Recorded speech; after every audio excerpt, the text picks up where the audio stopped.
semuanya, selamat pagi, selamat sore, selamat malam dimanapun kamu menonton video ini. Kami dari kelompok 8 MPKSP akan mempresentasikan hasil kerja kami. Tapi sebelumnya, di video perkenalan video awal yang tadi kalian lihat, kalian sudah lihat kan kalau kita tuh sedang ada di suatu tempat bernama kebun jeruk.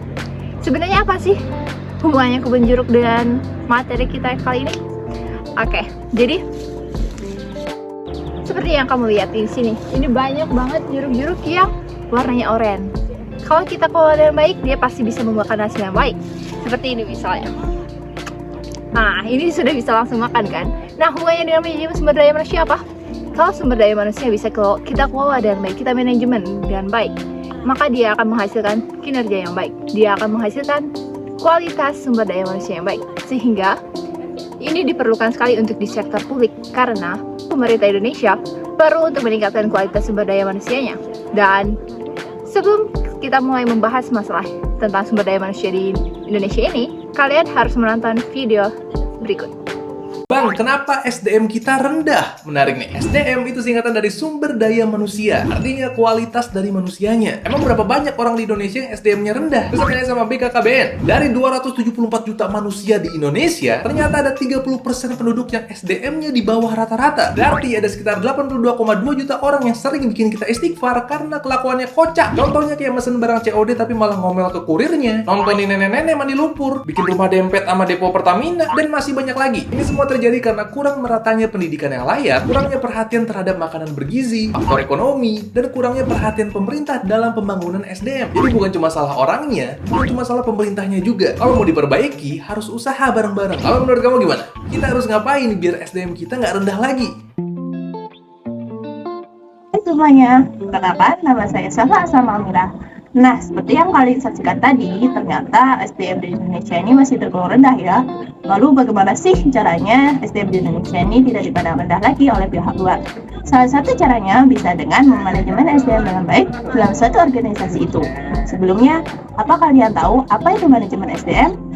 Jika belum tahu, ayo kita bahas bersama. Pengertian dari manajemen SDM itu sendiri ialah proses pengelolaan dalam suatu organisasi yang melibatkan SDM sebagai alat utama dengan mempertimbangkan kemampuan serta bakat masing-masing untuk bisa dipekerjakan secara efektif demi mencapai suatu tujuan organisasi tersebut. Manajemen SDM sendiri memiliki dua macam fungsi, yakni fungsi umum dan khusus. Fungsi umum yang dimaksud diantaranya ialah rekrutmen dan seleksi SDM, perencanaan SDM, pelatihan dan pengembangan, kompensasi dan tunjangan atau gaji, keselamatan, kesehatan, dan juga kesejahteraan.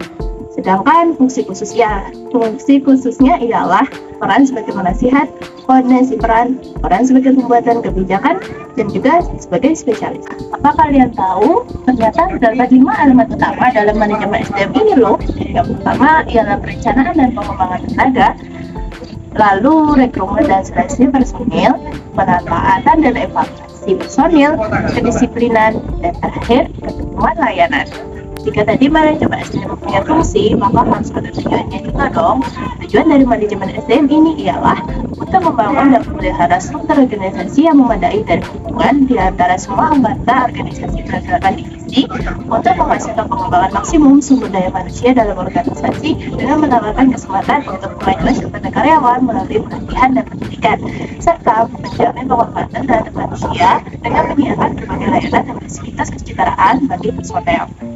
Manajemen SDM yang dikelola baik oleh suatu perusahaan atau organisasi ternyata bisa menghasilkan banyak keuntungan bagi mereka sendiri loh. Keuntungan tersebut diantaranya adalah pertama, mengurangi biaya lembur yang tidak perlu, mengurangi uang yang dihabiskan untuk waktu tidak bekerja, menghilangkan waktu yang terbuang percuma oleh karyawan, meminimalkan pertukaran karyawan seperti DO dan perekrutan, pasang dan pantau program keselamatan dan kesehatan yang efektif untuk mengurangi kerugian dalam kecelakaan. Nah, mumpung nih, kita kan ada di zaman modern kan ya, kira-kira ada nggak sih permasalahan manajemen SDM di era sekarang ini? Tentunya ada dong. Oh bisa? Ya bisa lah, karena ada beberapa faktor yang mempengaruhi hal itu. Yang pertama, lingkungan organisasi telah berkembang dan menjadi beragam dan menjadi kompleks. Lalu, tenaga kerja menjadi lebih ramping, serta undang-undang dan peraturan pemerintahan memberikan tanggung jawab yang besar kepada manajemen. Dan terakhir, perkembangan ilmu pengetahuan dan teknologi telah mempengaruhi pekerjaan di seluruh dunia. Halo teman-teman, kenalin nama aku Monica Zerlina Salsabila. Di sini aku mau ngejelasin mengenai Departemen HRM atau Human Resource Management. Nah, sebelumnya, apakah kalian tahu apa sih itu Departemen HRM? Departemen HRM adalah praktik merekrut, mempekerjakan, mendistribusikan, dan juga mengelola karyawan dalam satu organisasi. Departemen HRM itu sendiri biasanya dikelola oleh satu atau lebih dari spesialis SDM. Apakah kalian tahu apa sih fungsi utama dari Departemen SDM itu sendiri? Fungsi utama dari Departemen SDM yakni memberikan dukungan kepada manajer operasi dalam mengatur semua masalah SDM. Departemen SDM biasanya mengatur dan mengkoordinasikan perekrutan dan juga pelatihan, memelihara catatan personel, bertindak sebagai penghubung antara manajemen, tenaga kerja, dan juga pemerintah. Selain itu juga mengkoordinasikan program keselamatan. Oleh karena itu, mencapai tujuan SDM, suatu organisasi memerlukan adanya koordinasi yang erat antara Departemen SDM dan juga manajer operasi. Tepatnya bagaimana semua fungsi yang terkait dengan SDM dibagi antara manajer operasi dan Departemen SDM bervariasi dari suatu organisasi ke organisasi lainnya. Misalnya, Departemen SDM bervariasi di satu perusahaan dapat melakukan semua perekrutan di bawah level tertentu. Sedangkan di perusahaan lain, semua keputusan perekrutan dapat dibuat oleh manajer operasi dengan Departemen SDM hanya bertindak sebagai penasehat. Nah, perlu kalian ketahui bahwasanya Departemen SDM memberikan 3 jenis bantuan, yaitu layanan khusus, saran, dan koordinasi. Departemen SDM sendiri biasanya bertindak dalam kapasitas penasehat dan tidak memiliki wewenang atas manajer operasi. Akibatnya, konflik pun dapat terjadi ketika manajer operasi tampak mengabaikan saran dan pujian dari Departemen SDM. Jika Departemen SDM menjadi efektif, ia harus terus memupuk hubungan baik dengan manajer operasi. Demikian pula, manajer operasi harus memahami fungsi SDM untuk memanfaatkan Departemen SDM secara efektif. Nah, sebelumnya kita sudah membahas mengenai peran dari Departemen SDM. Teman-teman juga sudah mengetahui sedikit banyak tentang peran-perannya tersebut. Tapi yang perlu kita ketahui bahwa ternyata peran Departemen SDM bukan hanya itu saja, tetapi ada perannya yang lebih luas dari ini. Maka dari itu, sekarang kita akan membahas mengenai perluasan peran dari Departemen SDM. Jadi, apa saja sih perluasan peranannya? Perluasan dari peran manajemen SDM itu, yakni HRM jauh lebih terintegrasi ke dalam manajemen dan proses perencanaan strategis organisasi. Salah satu alasan untuk peran yang diperluas ini adalah lingkungan organisasi menjadi jauh lebih beragam dan kompleks. Keanekaragaman dalam angkatan kerja mencakup banyak dimensi yang berbeda, termasuk jenis kelamin, ras, asal kebangsaan, agama, usia, dan juga kecacatan. Mengenai kompleksitas lingkungan, banjir peraturan dan undang-undang pemerintah telah memberikan beban yang luar biasa bagi para pengelola SDM. Oh, amat dekat tuh.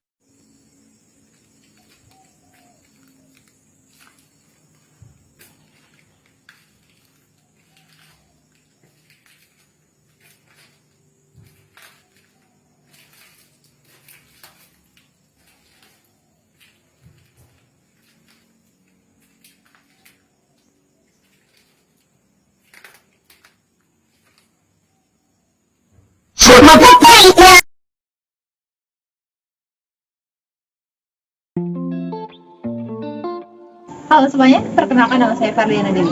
Di sini saya akan menjelaskan terkait manajemen personalia. Nah, sebelum membahas terkait manajemen personalia, saya ingin menjelaskan apa hubungannya manajemen personalia dan manajemen SDM. Jadi, manajemen SDM itu merupakan pengembangan dari manajemen personalia itu. MSDM ini merupakan istilah yang lebih modern daripada manajemen personalia. Dan manajemen personalia ini dianggap tidak berfungsi dengan baik, maka itu dilakukan perubahan dan dari namanya dan fungsinya itu sendiri. Nah, setelah kita membahas terkait apa hubungannya MSDM dengan manajemen personalia, saya akan menjelaskan terkait ciri khususnya manajemen personalia atau MSDM yang merupakan istilah modernnya. Nah, di MSDM ini, dia tuh memberikan penekanan yang lebih besar pada isu-isu strategis dan bagaimana caranya SDM dapat berkontribusi pada pencapaian tujuan perusahaan. sehingga mereka bisa bekerja secara lebih efisien dan efektif untuk mencapai tujuan perusahaan tersebut. Dalam MSDM ini ada beberapa pendekatan. Pendekatan MSDM ini menggunakan pendekatan bisnis hemat biaya dan menghargai serta memedulikan kesejahteraan karyawan. MSDM juga mengambil pendekatan sistem terhadap analisis dan manajemen organisasi supaya dapat melihat berbagai bagian organisasi sehingga bisa berfungsi dan bekerja sama secara efektif dan efisien. Yang tentunya untuk mencapai tujuan perusahaan secara efektif dan efisien.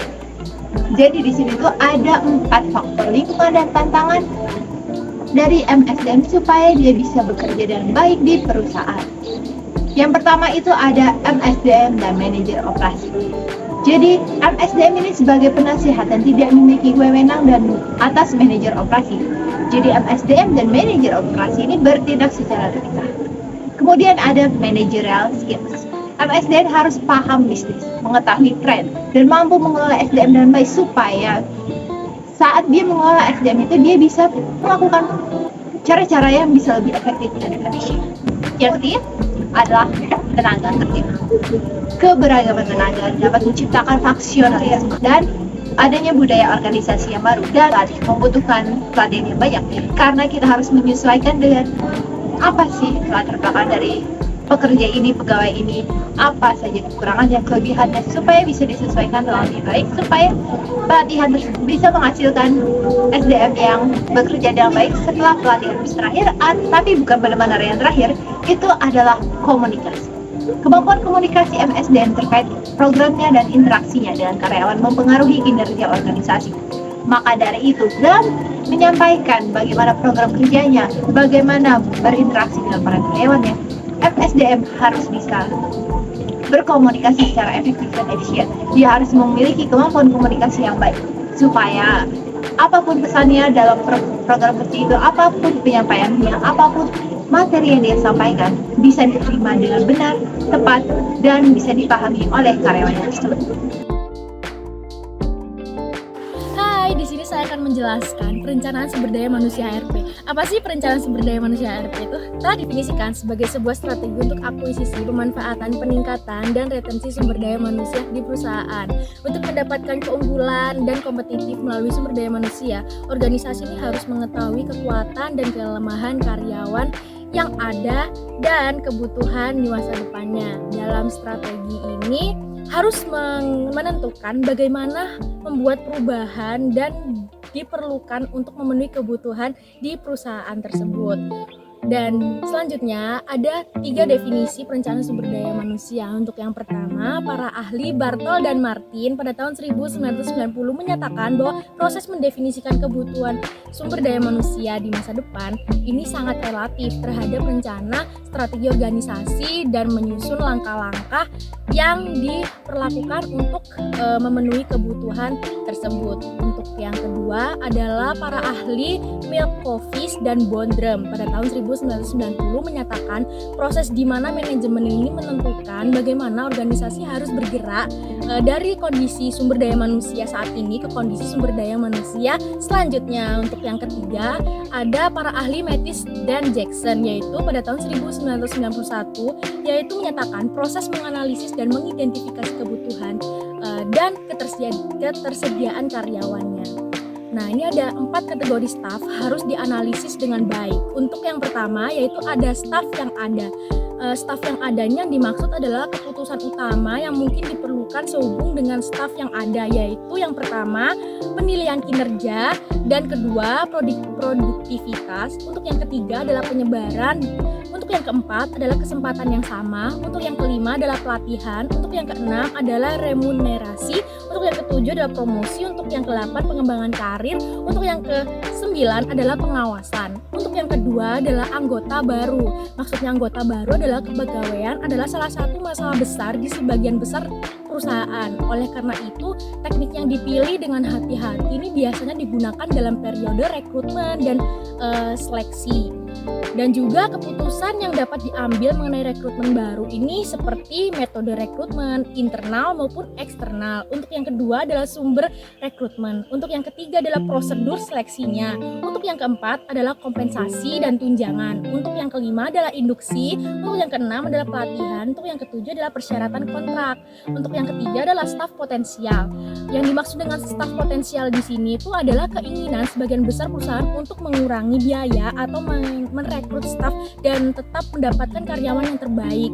Dan juga keputusan di sini tuh meliputi metode perekrutan, hubungan masyarakat, tingkat upah dan gaji, dan juga tunjangan karyawan, dan juga penggunaan staf sementara, dan juga berbagai pekerjaan dan bekerja dari rumah. Untuk yang keempat adalah lepas. Yang dimaksud dengan di sini lepas yaitu adalah sebagian besar perusahaan memiliki rencana retensi. Mereka memastikan bahwa pekerjaan keras termotivasi agar tidak pergi, dan bahkan ketika mereka harus pergi, mereka tuh mencoba mengumpulkan informasi tentang alasan berhentinya itu kenapa. Namun tidak ada keraguan untuk memecat mereka yang tidak memenuhi standar di perusahaan tersebut. Lalu keputusan di sini itu bisa meliputi pemberhentian karena kinerja yang buruk, pensiun dan redundansi atau pemutaran tenaga kerja. Lalu untuk yang selanjutnya adalah tujuan utama HRP antara lain, yaitu tujuan perencanaan sumber daya manusia adalah untuk memposisikan organisasi sedemikian rupa sehingga secara efektif itu memenuhi kebutuhan karyawan saat ini dan juga di masa depan, dan juga serta keterampilan yang didapatkan. Ini tuh sangat penting ya bagi organisasi untuk meminimalkan insiden kekurangan dan kelebihan staf. Keberadaan perencanaan sumber daya manusia ini juga adalah untuk menghilangkan dua kejahatan sumber daya manusia. Nah, untuk yang selanjutnya yaitu adalah proses perencanaan sumber daya manusia. Untuk yang pertama, analisis sumber daya kepegawaian yang ada. Untuk yang kedua adalah estimasi. Maksudnya estimasinya adalah perubahan sumber daya manusia pada tanggal targetnya. Untuk yang ketiga adalah perakhiran persyaratan, yaitu adalah kepegawaian yang diperlukan untuk mencapai tujuan perusahaan pada tanggal targetnya. Untuk yang keempat adalah serangkaian tindakan. Maksudnya adalah untuk memastikan bahwa sumber daya kepegawaian yang diperlukan ini tersedia dan juga diperlukan. Sekian, terima kasih.